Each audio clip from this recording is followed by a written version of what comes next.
there are only two ways to grow market share. One is new services, and the other is word of mouth. Advertising will not bring back patients and customers in the community to people who don't like you. Now, word of mouth comes from really one thing, and you heard Marcus talk about it this afternoon.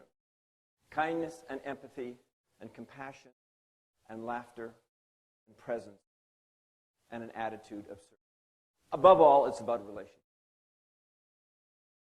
In April of this year, April 28th, I decided to host a wedding for a cousin who was living in Canada from Germany.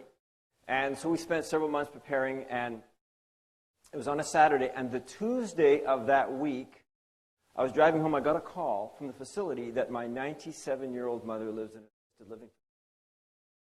And they said, you better come here quick. Drove there right away. She was delirious. She wasn't making any sense. She couldn't move. She couldn't walk. We called an ambulance, got her to the hospital in about 40 minutes, finally got her in, and she was delirious. It was so scary.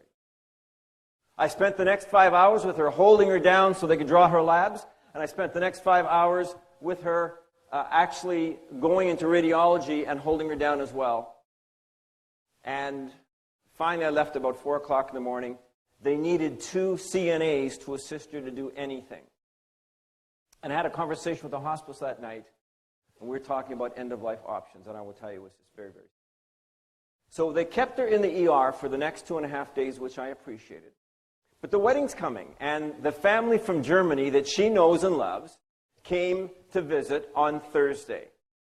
And they laughed with her, they joked with her, they spoke German to her, they sang German to her, and later that night she got up and walked. And 2 days later, with her walker, she walked to the handicab. She came to the wedding. She stayed for 5 hours. She had 3 rye and Coke. And she left a happy camper. And the only thing that I can attribute to that recovery, it was a miracle. It was a miracle that comes from empathy and compassion and love